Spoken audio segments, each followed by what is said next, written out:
Ok, bendiciones. Maestro José Briceño, de nuevo desde Yauco, Puerto Rico, por la buena 1330, transmitiendo para el mundo. Por ende, si es para el mundo, es internacionalmente. Estamos pasando fronteras, Dios a través de la palabra que nos ha dado nos ha encomendado y nos ha confiado. Este maestro José Briceño es el productor y director de este programa, Palabra de Iluminación. Saludamos a todos los que nos ven en Sudamérica, Centroamérica, Norteamérica, Europa, Asia, aún hasta el continente africano. Los saludamos en bendición. El maestro Briceño les un abrazo cordial desde la distancia. Estamos desarrollando un tema bajo el tópico motivos para vivir en fe. Nos toca, estamos conversando, primer motivo, que es un llamado de Dios. Es un llamado. Decía en los programas anteriores que después del llamado a la salvación tenemos el llamado a la santidad y el llamado a la fe. Esto es una carrera, primero hay que verlo como una carrera, el cual tenemos que por ende correr, terminar, llegar a la meta, a su finalidad. Y segundo, es una batalla que tenemos que librar día y noche. 24 horas al día siempre estaremos en batalla. Esto es algo tan tremendo, el correr esta carrera y librar esta batalla, que vivir una vida en temores. Preste muchísima atención, que esto no lo han tomado en cuenta muchos. Vivir una vida en temores, dudas y ansiedades es como vivir en las pasiones de la carne. Es decir, el hecho de que usted vea a un creyente en adulterio, fornicación, inmundicia, lascivias, idolatría, hechicería, enemistades, en pleitos, en iras, en contiendas, en disensiones, en herejías, en homicidios, en borracheras, en orgías, en resentimientos, raíces de amargura, odios, celo, falta de perdón, rencor, y tengo un creyente se mueve en el pecado de la lengua, la censura, el chisme, la difamación, y para usted de contar, pues todo eso es juzgado. O sea, eso es censurado, juzgado, hermano, ¿cómo usted va a hacer eso? Pero nadie dice nada cuando un creyente se sumerge en temores, en dudas, en ansiedades, en preocupaciones, en afán. No sabiendo que ambas tienen un denominador común. El que escribe dice que los que viven en la carne no pueden agradar a Dios. Eso está escrito en Romanos 8:8. Pablo dice que los que viven en la carne no pueden agradar a Dios. Pero Hebreos 11:6 dice, sin fe es imposible agradar a Dios. Hay un denominador común.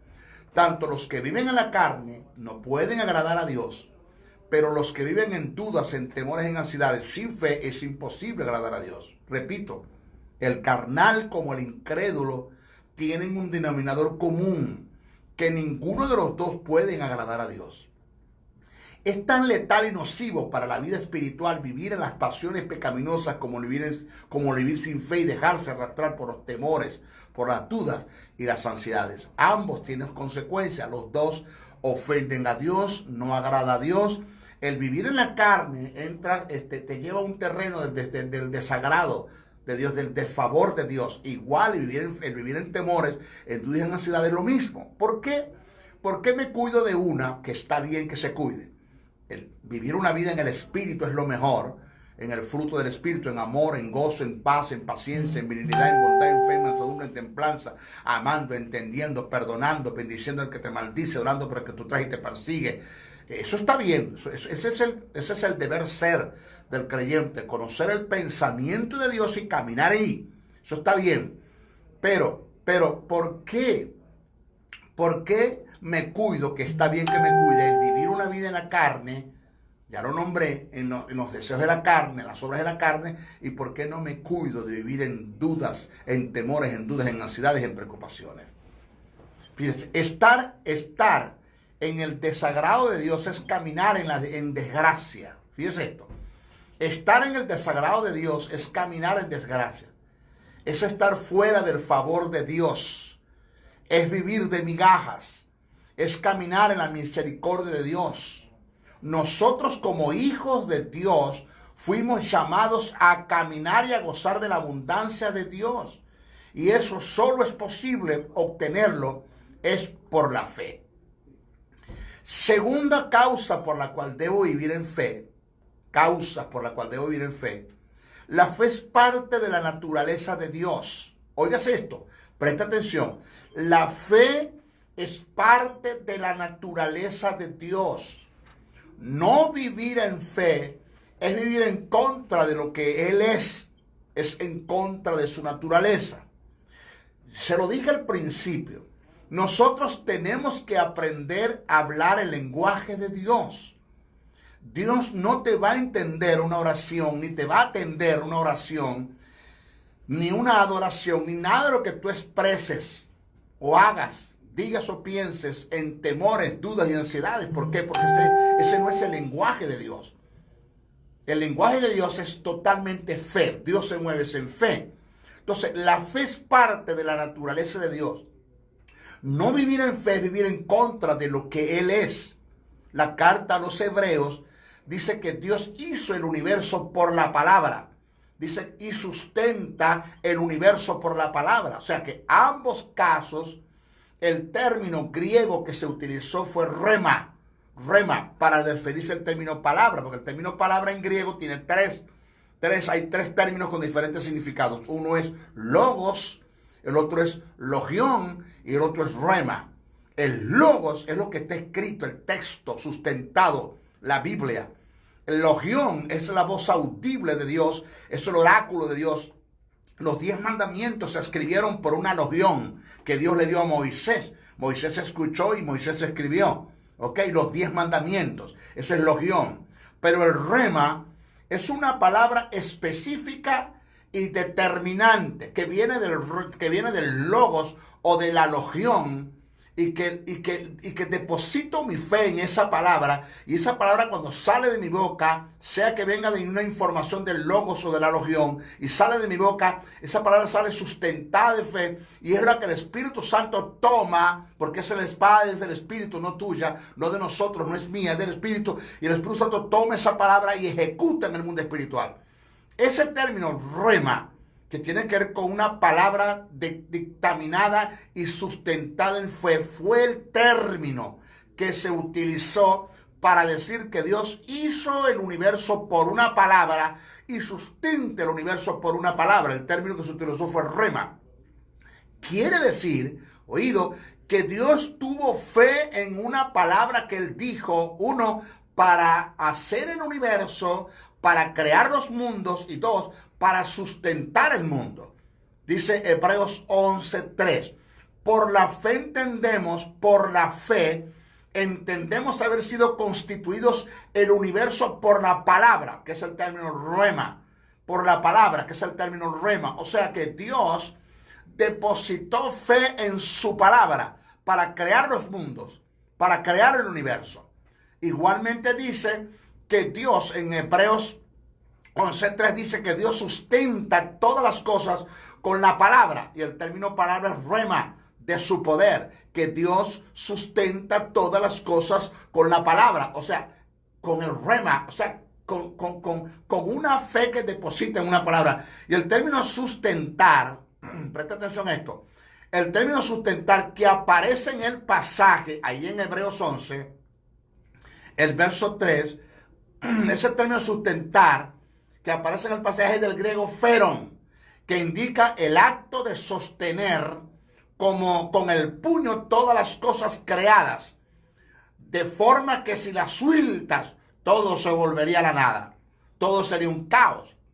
La idea del que escribe es dar a entender que aquel por medio del cual fueron creadas todas las cosas es también el mismo por quien conserva todas las cosas. Vuelvo a repetir, la idea del que escribe da a entender que aquel por medio del cual fueron creadas todas las cosas es también el mismo por quien son conservadas y sustentadas. Esto es por una palabra creativa y sustentadora llena de fe. Es decir, sustentar sustentar no solo tiene que ver con la creación, sino con el mantenimiento de lo creado. Y todo se da es por fe. Dios no solamente utilizó fe en su palabra, depositó fe en su palabra para crear el vasto universo. Todas las constelaciones de estrellas, los ríos, los mares, los archipiélagos, los lagos, los abismos, las grandes montañas. No solamente Dios depositó fe para crear todas esas cosas, sino que deposita fe, que eso es lo que llaman, oído, un milagro continuo. Eso es lo que se conoce como un milagro continuo. Milagro continuo es que aquel acto donde Dios por fe en una palabra mantiene sobre milésimas de segundos, sostiene el universo. El día que Dios deje de creer su palabra, se cae el universo, porque Dios sustenta el mundo con su palabra. Me acuerdo en una ocasión que el Señor me decía: José, si yo sustento el universo con mi palabra, no te voy a sostener a ti que estás dentro del universo. Y eso me llenó a mí de satisfacción y de seguridad. Entonces, la verdad y el sentido del mensaje radica en que la creación y el sostenimiento de lo creado se dieron y se dan por un dictamen de fe. Dios dio una palabra en fe para que las cosas se crearan, y Dios mantiene el universo por fe en una palabra que sustenta 24 horas al día. Por todo lo que hemos analizado desde el punto de vista etimológico, haciendo referencia al término rema y feron, Dios por naturaleza es fe. Por igual decir, te lo voy a hablar con una verdad paralela. ¿Por qué? ¿Por qué me siento tan mal cuando cometo un pecado delante de Dios? Que está bien que lo hagas. Una, puede ser la voz de la conciencia, tu espíritu que ha nacido de nuevo, que tiene la justicia y la vida de Dios, que va a rechazar lo que quieres, lo que venías haciendo y lo quieres hacer ahora. Quieres otra vez regresar al pecado, tu espíritu que ha nacido de nuevo, tiene la justicia y tiene la vida, le va a decir no a lo que estás haciendo. No, rechazo eso. Eso es cuando llegas a un estado de mente. Pero cuando estás en un estado de mente que la conciencia puede hablar, pero cuando calla la voz de la conciencia, que llegas a un estado de mente cauterizada antes de llegar a la reprobada, entonces cuando interviene el Espíritu Santo, y es lo que llaman el redarguir, no el convencer, porque el Espíritu Santo convence al mundo de pecado, no a la iglesia, porque está en singular, no en plural. Al mundo de pecado, o sea, del estado de pecado y de condenación en el que se encuentra el mundo. Pero con la iglesia el Espíritu Santo redarguye al creyente. Entonces, cuando llegas a un estado que callaste la voz de la conciencia, el Espíritu Santo interviene y te redarguye del pecado. Y eso está bien. O sea que la voz de la conciencia te habla o el Espíritu te redarguye, te sientes mal. Sí, me sentí mal. ¿Por qué? Porque cometiste un pecado. Eso está bien. Pero ¿por qué no te sientes mal cuando te sumerges en los temores, en las dudas, en las ansiedades? ¿Por qué no sientes lo mismo si con ambas cosas tú ofendes a Dios? Porque los que viven la carne no pueden agradar a Dios, y sin fe es imposible agradar a Dios. Hay un denominador común. ¿Sabes por qué? Porque no te enseñaron la verdad del asunto, de lo grave que es vivir y la ofensa que tú cometes en contra de Dios y el pecado que tú cometes en contra de Dios, el vivir una vida en contra de lo que Él es por naturaleza. Porque si vives una vida en pecado, estás viviendo una vida en contra de lo que eres por naturaleza. Dios es santo, santo, santo. Si vives una vida en odios, en resentimientos, en odios, en raíces de amargura, en contiendas, en falta de perdón, en rencores, pues estás viviendo una vida en contra de lo que Dios es, porque Dios es amor. Igual pasa cuando vives una vida en temores, en dudas, en ansiedades, estás cometiendo un pecado semejante como vivir en pecado, en las obras de la carne, y semejante como vivir en los resentimientos. ¿Por qué me cuido de estas dos y de esta no me cuido? Entonces, por todo lo que hemos analizado desde el punto de vista etimológico, haciendo referencia al término rema o feron, Dios por naturaleza es fe. Por otra parte, Jesús hace referencia a la fe de Dios. Según la versión moderna de la Biblia, en Marcos 11:22, Jesús dijo, tened fe en Dios. Tened fe en Dios. Pero originalmente, en el griego koiné, no se escribió así. El texto lo expresa de esta forma. Tened la clase de fe que tiene Dios. Wow. ¿Cómo cambia? ¿Cómo cambia? La versión moderna dice, tened fe en Dios. Pero en el griego, originalmente Jesús lo que dijo es, si tuvieses la clase de fe que tiene Dios, dirías a este monte, quítate y échate en el mar, y no dudar en tu corazón. Lo que dice, de lo que dice, será hecho, dice Jesús. Lo que digas será hecho. ¿Cuándo? Cuando tengas la clase de fe que tiene Dios. ¿Qué queremos nosotros demostrar con esto que estamos presentando? Que Dios es un Dios de fe. A Dios no nos mueven lágrimas de resignación y de impotencia. No. Cuando tú vienes llorando porque cometiste un pecado y te sientes mal delante de Dios, pues eso es una lágrima que Dios recibe. Cuando tú vienes con una lágrima de gozo porque estás adorando, alabando y glorificando y hay una presencia de Dios en ti y eso te compone y llora, esas lágrimas a Dios le agrada. Pero que tú vengas llorando lágrimas de resignación y de impotencia y que le digas a Dios, Señor, esto es duro, esto es fuerte, de esto sí voy a morir, vaya recogiendo para comprar la urna. Ahora sí es verdad que me voy a otro mundo. Adiós, mundo cruel. De esto fue que murió Petra. Esto es hereditario. Esto es transferible. Esto es muy fuerte para mí. Esto es muy duro para mí. Son lágrimas que Dios no recibe porque no tiene sentido que estés llorando lágrimas de resignación y de impotencia cuando le sirves a un Dios que todo lo puede. ¿Dónde está Dios en tu vida? O sea, ¿por qué te denominas creyente? ¿Por qué te catalogas creyente cuando vives sumergido en dudas, en temores, en ansiedades? ¿Por qué? Entonces, ¿dónde está Dios para ti? ¿Qué haces tú en la iglesia? Porque levanta las manos conllevado por los temores, por las dudas, por las ansiedades. ¿Por qué lo haces? Entonces, me acuerdo que mi hijo nació pesando a 1,800 de 8 meses, José Gabriel. Y me acuerdo que al médico me le dieron 4 enfermedades y el médico me lo entregó pesando 400 gramos. Le llevé a mi casa. Las palabras del médico fueron, llévatelo para tu casa para que se te muera. Esas fueron las palabras del médico. Frente de la clínica donde me lo entregaron, levanté al niño y se lo presenté a Dios y le dije, Padre, tu palabra dice. ¿Por qué? Porque es lo que Dios dice, no lo que diga la ciencia. No lo que diga el médico, el neurólogo, el cardiólogo y lo que termine en ongólogo. Es lo que Dios dice. ¿Qué dice Dios en relación al asunto? ¿Cuál es el pensamiento de Dios? Yo conozco el pensamiento de Dios. En parte Dios me lo ha revelado. Me lo ha iluminado. Me lo ha mostrado. Dios me dijo, yo pienso así, camina así. Es lo que yo quiero.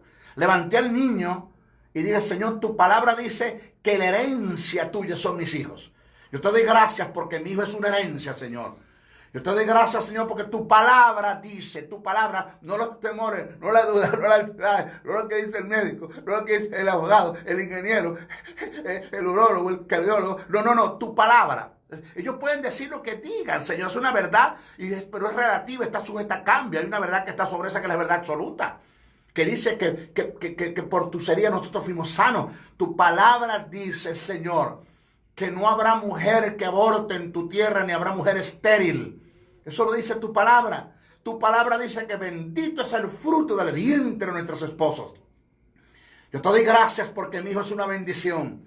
Yo te doy gracias, Señor, porque la palabra que el médico dijo, eso es según su percepción. Pero él no conoce tu palabra, él no conoce tu verdad, no conoce tu poder. Él no conoce, Señor, el Dios, el gran yo soy, el Rafat, el Shakenum, el Elohim, el Elión, el Atón, el Adonai. Él no conoce a ese Dios. Yo lo conozco, el Ayab, el eterno presente de Dios. Él no conoce el Dios que creó las estrellas, Señor, y que las llama cada una por su nombre. Él no conoce al Dios que tapa el cielo con la palma de sus manos. Él no conoce al Dios, Señor, que todas las aguas del mundo caben en el puño, en el hueco de sus manos. mares, el océano Atlántico, el océano Índico, el océano Pacífico, los mares, ríos, archipiélagos, todo cabe, Señor, en el puño, en el hueco de tus manos. Él no conoce el poder del Dios que yo tengo, el Dios de poder que tengo. Señor, y eso tu palabra lo enseña, yo lo creo. Amén, amén, amén. Llevé a mi hijo a mi casa, lo acosté en el colchón, allí en mi cama, chiquito, un saquito de hueso. Teníamos que darle el alimento por gotitas porque no se desarrollaron los tejidos para chupar el biberón. Y allí estaba el niño, me mira, de vez en cuando abría sus ojitos y me decía, cuando abría sus ojos, papi, no me dejes morir. Y ahí estaba el niño, y con todo empaqué mis maletas para viajar, para hacer un trabajo de lo que Dios me mandó a hacer. Enseñar su palabra, enseñar su verdad del reino. Porque lo que enseño lo tengo que vivir. Porque lo que enseño tiene que ser una verdad en mí, es una verdad en mí. Porque no puedo quedarme en lo que digo, Señor, sino ser hacedor de tu palabra. Y que el Espíritu Santo, en la fe que deposito en la palabra, Señor, haga una implosión desde adentro hacia afuera y se manifieste un mundo que nos rodea que tanta necesidad tiene del poder de tu palabra, manifestado por el Espíritu. Empaqué. Tamara Vera de Briceño, mi esposa, se me quedó mirando y me dijo, ¿y te vas a viajar? Digo, sí. ¿Y vas a dejar al niño como está? Está bien. Briceño, si te tengo que llamar para decirte que me tapé los labios, ¿no? Tú no me vas a llamar para decirme que se murió. ¿Y ves la condición de tu hijo? Sí, está bien. Estas fueron las palabras de mi esposa, su madre. Hay que ver que la palabra de Dios te ha robado los sentimientos. Yo me la quedé mirando y le digo, Tamara, no. La palabra de Dios no me ha robado los sentimientos. Yo he aprendido a alinear mis sentimientos a la palabra. Porque no tiene sentido, ni tiene lógica, el que esté derramando lágrimas de resignación y de impotencia cuando le sirva a un Dios que todo lo puede. Eso es una verdad que está plasmada en las Escrituras. Y le dije estas palabras, Tamara, yo me voy a encargar de los negocios de mi padre. Jesús dijo, en los negocios de mi padre me es necesario estar. Yo me voy a encargar de los negocios de mi padre. Que se encargue mi padre de mis negocios. Ahí tiene José Rabiel, 32 años, cumple ahora en septiembre. No se murió. Atlético, enérgico, con fuerzas. Después me sacan la sangre para inyectársela a mi hijo. Me consiguen una enfermedad que para la ciencia médica no tiene cura.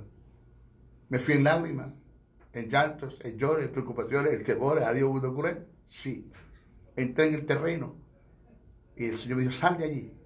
La fe que tuviste para tu hijo, debes tenerla para ti también.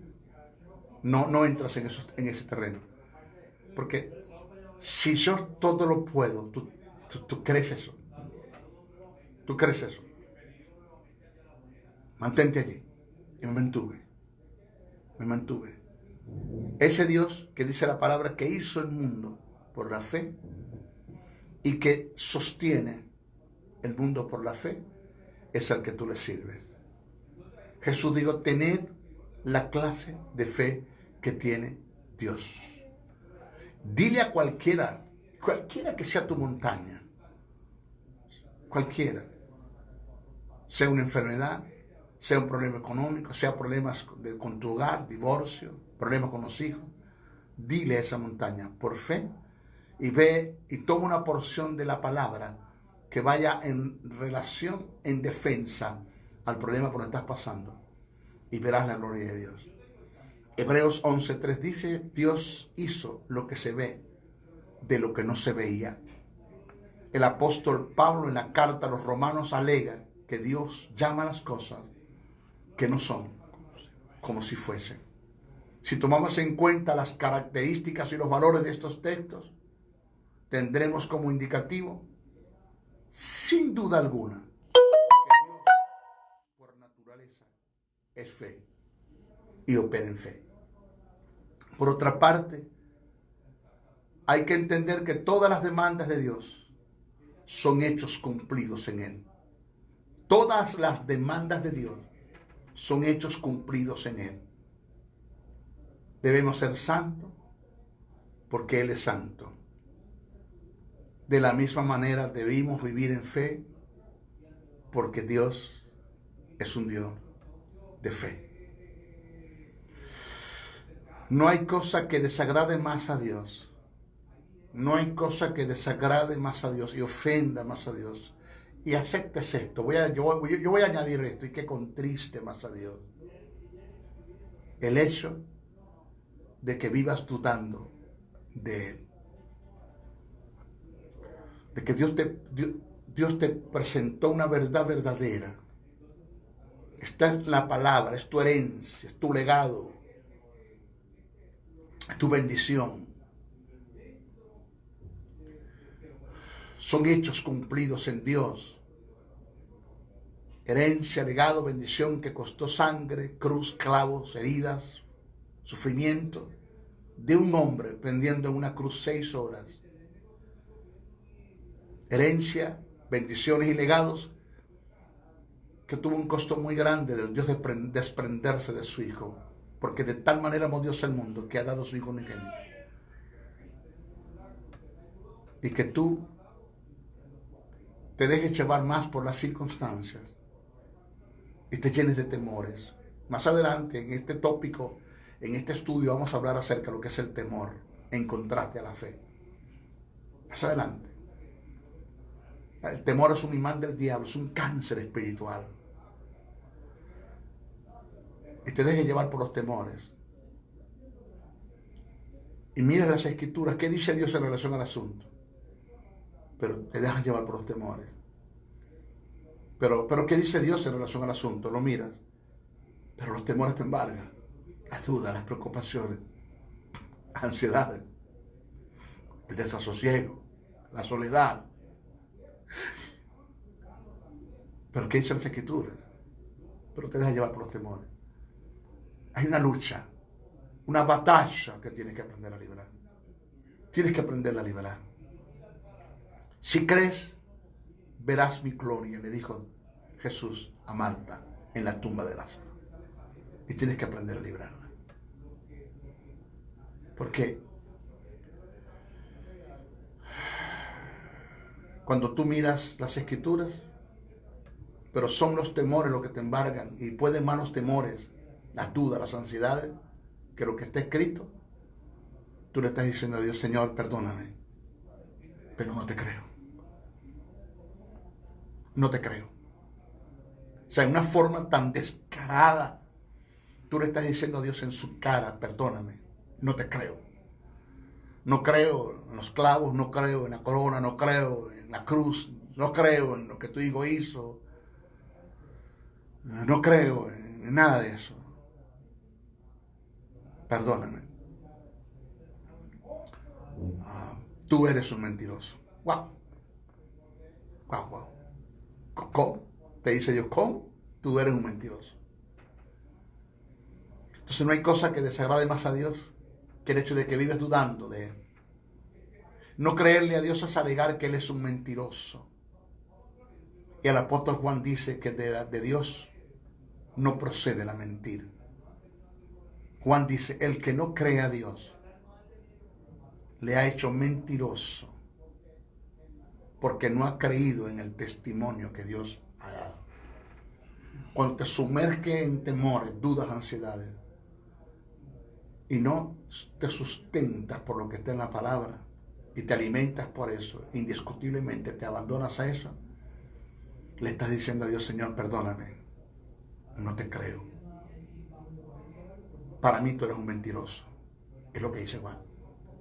Y Juan 2:21 dice, ninguna mentira procede de la verdad. Bueno, hasta se despide nuestro Briceño, nuestro próximo estudio. ¿Quieren saber un poquitito más? Váyanse a Amazon, pongan Doctor de Briceño, y ahí están mis libros en Amazon, Doctor de Briceño.